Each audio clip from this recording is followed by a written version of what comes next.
Welcome to Authentic Educators, a podcast by teachers for teachers about best lessons, favorite classroom moments, and strategies you can implement today. My name is Cody Crook, and in today's episode, Dave and I had the pleasure of interviewing two guests for the first time. Owen Ricciardi and Nick Medaglio are longtime friends of mine. Their tremendous middle school math lesson leveraged the classic game Battleship to aid their students' understanding of coordinate planes. Owen and Nick both entered education through the fantastic program Teach for America. Their collective experience includes stints in teaching and administration for schools in Philadelphia, Delaware, and Tennessee.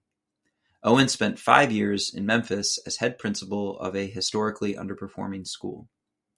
I loved our conversation because board games are one of my favorite hobbies. I couldn't help but feel a tinge of jealousy that Owen and Nick's students were able to improve their math skills while playing a game I remember fondly from my youth. I believe that games offer all subjects and age levels the opportunity to learn in an authentic and memorable way. I hope you enjoy our conversation. You guys were talking to me a couple weeks ago about an incredible activity that you did, I think called Coordinate Plane Battleship, which in my mind, I love games of any form. It immediately piqued my interest. And it sounds like from what you told me in person, something that really any teacher could do pretty effectively and have a ton of fun and really positive learning outcomes for the students involved. As Nick sort of alluded to, I didn't talk him into teaching, but I strongly encouraged him to jump in and then made sure that he ended up at my school for his first year of teaching. So he had to go through some of the same learnings I did. And, when I started teaching, the school we were at did not have curriculum. Like that was not a thing. We had the city of Philadelphia put out 6-week pacing guides, but our school was a charter school and we didn't have the curriculum that they would reference in the pacing guides. So we had to do all self-created, self-taught things. And so what we also realized was these pacing guides got us to state testing. So once you hit May and June, those months was a little bit of a free-for-all. And Nick and and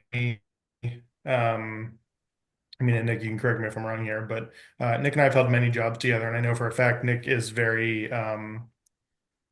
he's a good, not visual learner is not what I'm trying to say here, but like he's good with hands-on experience. I think we both like to do things that are applicable to the real world, and not that Battleship is applicable to the real world, but we both knew both of our grades had taught this, uh, and it was important once they got into geometry for geometry and algebra, like shifts and different like plotting on the coordinate plane. So we figured this would be like the last thing we really try to hit them with was like a review of all of the things we know they're going to need when they go off to algebra in high school. Um, and I know I have some screen sharing ability here. So really quickly, I want to share this lovely picture with everybody. Nick has just always in his arsenal a pirate costume. I didn't know you Um, came prepared with like a whole slide deck. I I love it. I I love it. shared all of these materials with Cody in case they wanted to put these with the podcast to somehow make them available with the lesson So, plan. But so, ultimately, so we've go ahead. talked about my education experience. Now we got to preface with my pirate experience. Got it. Yes, please. You've got 30 seconds, Nick. Talk to us Oh about no, why you're a pirate. you're doing great. The photo Oh, tells it all. So yeah. this So, affinity for dressing up as a oh, pirate, what like um, birthed the idea of how can we bring this into the classroom? Yeah, I guess. I don't know. Owen was okay. always when it came to teaching, Owen was the creative teacher. He could come up with something on the spot and kids would enjoy it and it would be this great experience. I was much more your structure, your consistency type of teacher. I had things planned out A to Z weeks ahead of time, always had a plan if something fell through. And we were different types, so we complemented each other very well. I also was a musical theater nerd, so hence the affinity for costumes. But at the school that we were at, we very much had a leader who was he was very organized and structures, and we had professional dress to the T. So this year in particular, if I forget if it was because of attendance or how you earned, but you could earn dress down passes. As we came up with this plan, we factored that into this whole thing. So let Owen take it from here a little bit. So, uh, yes, Nick and I had gotten dress down passes for whatever it was, test scores. I think it was our students' test score performance that we had. And I know that sounds ridiculous, like adults needing dress down passes, but Nick's right. Like we were, button up, tie every day expectation in the building. Students wore uniforms, so our principal was, the kids can't look better than you. It's hard to hold them to a standard that you're holding for yourself. I got that, sure.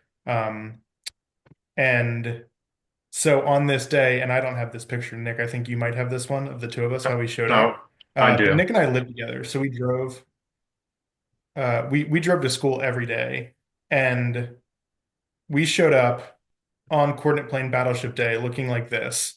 Walked straight into his office, slapped our dress down passes onto his desk, and said, "We're cashing these in." And without missing a beat, he looked dead ass and was like, "I hate you both."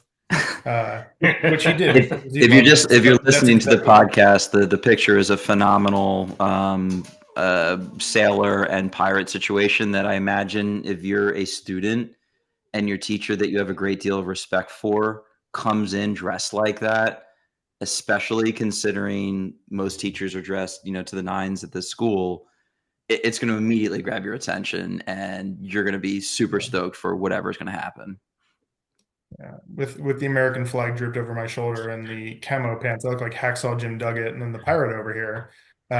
We also managed. Nick got every single one of his kids' eye patches to wear for the game, and I had found American flag foam visors at Party City and got those for all of my kids. Then so We're you're gonna dressed you're spend. dressed up Yes. and it's the end of the We're dressed year.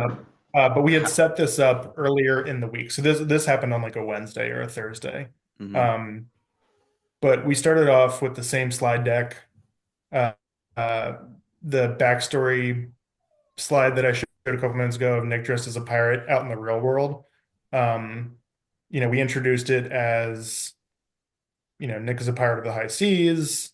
We've been working on coordinate plane this year. We're going to take it to the next level. You've all played Battleship. We made sure to like play Battleship on Monday or Tuesday, and we would just do like students against each other, 1v1 with a coordinate plane in front of them. Right. The like rules of engagement when we were doing this, do now just a simple one, plot these points, and we made sure to have one in each of the different quadrants.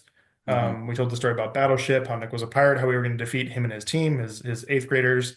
Uh, no actual physical violence. This is mental warfare. We're going to be talking trash, just death glares, and then my role, we had to win because I wasn't Sure, going to that's a lose good to Nick. rule. They knew we were best friends. There was no like, this was no holds bar. So we explained the rules where, if you look at the floor, it was a 6x6 grid using painter's tape. We had tile floors. And so using painter's tape, we set up 12 feet by 12 feet, cleared out the desk to the sides of the room. Mhm. So we had, 12, 12. We had our two axes, and we had a die cut machine, which is like this thing that you could put a stencil into a press and put construction paper under, and it would cut shapes. So if you had a need for like a boat shape, we had a boat shape. So we pressed boat shapes in this form. Okay. And then the students got to pick where they placed it on the floor. And so Okay. like Battleship, you get like And a two ship, a three ship, a four ship, right, etc. exactly. Yep. Yeah. So when we had them play against each other, you had your own board. They had to guess. They practiced this by themselves. Okay. And then the day of, when we were dressed up, we had this set up on the floor of our rooms, and on our whiteboards had a blank coordinate plane, 6x6. And the way we communicated, our culture team at the school was nice enough to give us two of their walkie-talkies. So we went to a different channel Sick. than That's they awesome. used. And the students, at least my students, I don't know if Nick did this, but one of my rules was uh, every guess, a student had to make a guess. It wasn't just me calling it out. The students had to make the guesses, and I made them stand at 0, 0. And they had to walk to where they wanted to guess, and then they had to call in those coordinates to Nick's room. 3, -2, and then the student had to walk there with either an X or a circle. And if they said it's a hit, they would put an X on that spot. If it was a miss, they would put a 0 or put the circle. Yeah. And No, so the board would no. start to form. Yeah, very similar. No, you did that Yeah, I too? mean, we did that Okay. too. It was important. I mean, even though we were spanning different grades, ordered pairs, and understanding Mhm. which number was the X and which number was the Y. Um, it was important for us to let the students do and run the Yeah. game. It was important. I'm thrilled that Owen had that PowerPoint because I've forgotten so much of this. It was 10 plus years ago. But it was important that we also practice this ahead of time, Yeah. so that the day of, the students were running it. Um, we were really just sitting back, kind of checking, confirming that what they were doing and saying was right, but letting them run it. And I think giving them that ownership really invested them even more. Yeah, for sure. So yeah, I mean, it's like what I really love about this and why I was so excited to talk to you guys about it is it's this beautifully simple concept, right? But at the same time, you can't really do much math if you don't know where your X's and Y's are on the coordinate. Mhm. And so how Yep. long you get to play it ahead of time, right? That practice is essential. So like actual game day, right? Is that how much time if a listener's thinking like, hey, I want to do this, and if they have walkie talkies, like that prop to me is I don't know, maybe I'm a weirdo, but like that's one of the like highlights of it, to visualize the student go in and go, how many of them Yeah. even know what like walkie talkies are? How long? Mhm. But I mean, I guess if you don't have a walkie talkie, you can just like call on the phone, right, between classrooms. I'm sure that exists in essentially all classrooms, but Yeah. is this like a full period thing? How did they respond? How do they react? What was your experience of Yeah. the actual doing? Yes. So I'm actually showing you the slides from the second time we did it. The first time, Nick and I had a huge learning curve. We had a 10 by 10 grid, and that is way too many for a room. Most people's classrooms are not big enough to do a 10-foot by 10-foot and have space for 30 kids to fit to do this. So the second year we changed it and made it a lot smaller, just did 6 by 6, or even 5 by 5. I think the day of we might have shrunk it to. Um, but the call back and forth day, it took one period. For us, a period I think was 45 or 50 minutes then. Um, Yeah, I think we played it over 2 days just Yeah, I think we because they started on a enjoyed it so Thursday. We much. just took a picture. Yeah, we just took a picture of the board, maybe if it hadn't been finished, and then just reset it the next day and continued it. So it's like a vision I have. Obviously, there's the kid that's going out there to call in, right? And I imagine you just Mhm. rotated, right? Student A, student B, et cetera. Are you getting like kids off on the side, like analyzing the board, kind of like talking to each other and be like, oh, it's got to be there, got to be there? Like, did you see that organically develop, or was it, hey, Yeah. how did that go? There were three jobs, at least in my room, that we rotated. You had the person at the whiteboard who was recording our guesses so that we could start to track and figure out where their ships were. So typically, you would have a couple kids up there trying to help figure it out. You would then have the people that were on the grid saying, "Hey, like this is where we want our guests to be," and then you would have the radio person that would like radio it out. So depending on your class, you would have kids kind of like break up and like help out. Also, kids, if you would want to, you could have their own coordinate planes and like going along doing it with them. So try to keep them engaged, but really, I don't recall. We did have smaller classes. I think we were below 20, but all of the kids loved it, even if they were just sitting around and talking. So I didn't see that as a problem or hindrance. It sounds just like a community building, right? Yeah. You're getting Yeah. that academic experience. You mentioned this was the end of the year, and my mind's spinning a mile a minute, thinking obviously this is applicable to any math class that has coordinate planes as part of their equation. I guess pun intended there. Let's say But so to speak. but the also just the interaction of just having, whether it's literally down the hall or on a different floor, and and doing some form of like interactive where it's like your classroom against another classroom, whatever discipline or whatever subject or whatever age you teach. Like I got to imagine that that's just going to build like, and then the kids are going to go out in the hall and they're going to talk about it at lunch, and it's going to be this like really, really, cultural driving positive force within the school. Yeah, Cody, Absolutely. if I was to say if I can chime in real quick, the thing I'm thinking about the entire time is first, I want to hit up my buddies and see if we can do this with each other on our cell phones from my house and their house.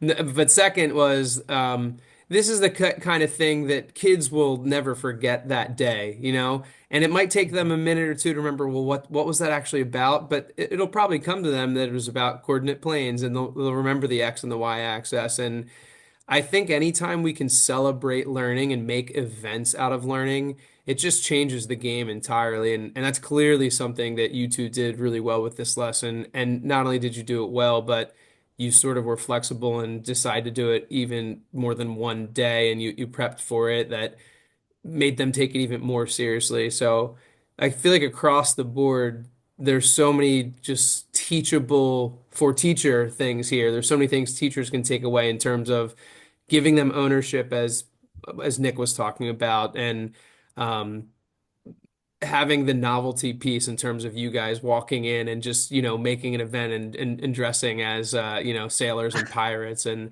I won't David, keep, David, sorry. it reminds me a lot of the episode we recorded with Megan McConnell about the Dia de Muertos, where she had this like really wonderful event that was such a pivotal moment in her Spanish students' classes.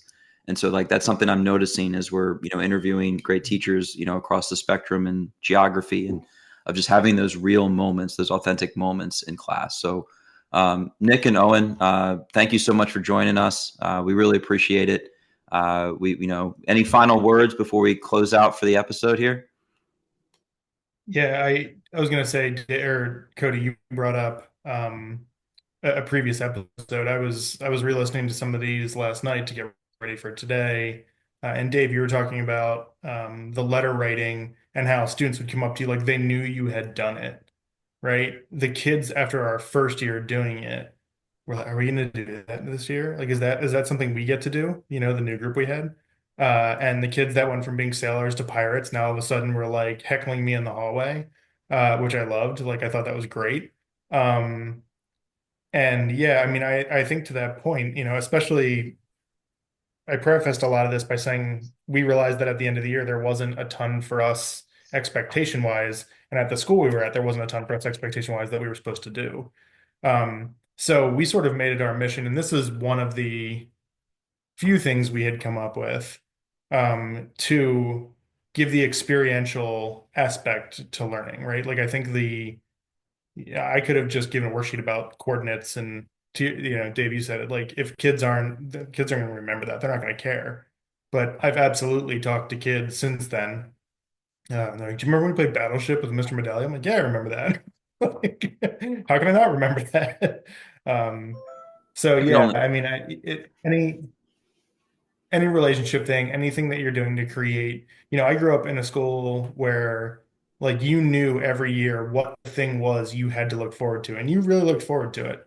Every year when you were in fifth grade, you got to go to uh, 3 nights of sleepaway camp at college settlement camp out in wherever it is, Montgomery County, and you Pennsylvania. did rope I was challenges. going to say, Yeah, I there you have a go. You lot of did rope connections there challenges. that we'll talk about in the future, maybe. Um, and every grade you knew what to look forward to, and we were trying to create some of those experiences. And when I went on as a principal, that's actually something I tasked my teachers with, was like, find your mark. What's the thing that everyone's going to remember about your grade, and that the kids that are coming up to you the next year are going to be like, oh my God, I can't wait to get to you because I know that we get to do this. I think you nailed it. It's experiences for kids. And if you could build those experiences, build that culture, it's going to have them buy into your class when things aren't as fun. Because they know that you're there for the right reason, and that you have the best intent for them, and that you're just like them. So that's going to go a long way uh, to making everything else a lot easier. It's incredible, guys. Obviously, I could talk to you all night. Dave, any final words before we close up? Man, I try to bite my tongue not to keep things going, but I guess since I have this thought, the last thing I'll say is, and not to keep calling back to previous episodes, but I'm having this thought while we're having this conversation that one thing I love about doing this podcast is I just feel like we always kind of get back to this special sauce by the end of every episode, and we kind of connect back to each episode really connects to some of the same things, which is giving kids ownership, which is showing kids we care about them, which is showing kids we love what we do, which is connecting to Tom Stecker's social emotional learning. And that's what this lesson was too, right? The kids had to interact with each other and be a part of a team and have fun and laugh. And, um, you know, everything Nick and Owen just shared is all absolutely right. And kids will be talking about that forever. And that is a good thing, and they should be talking about it because that means they learned something. So I'm so happy we got to talk with you guys, and for me, I got to meet you both, and I love the lesson, and I wish I had it myself when I was in middle school. Thanks for being a part of Thank you. Authentic Educators podcast for teachers by teachers about best lessons, favorite classroom moments, and strategies you can use today.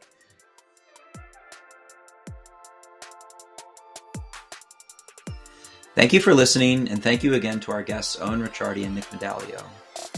Reach out at authenticedpod@gmail.com if you have any questions or great ideas you'd like to share. If you enjoy what Dave and I are doing, the best way you can help is to subscribe to, rate, and share our podcast.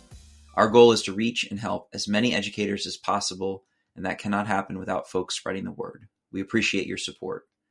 Until next time, this is Authentic Educators, a podcast by teachers for teachers about best lessons, favorite classroom moments, and strategies you can use today.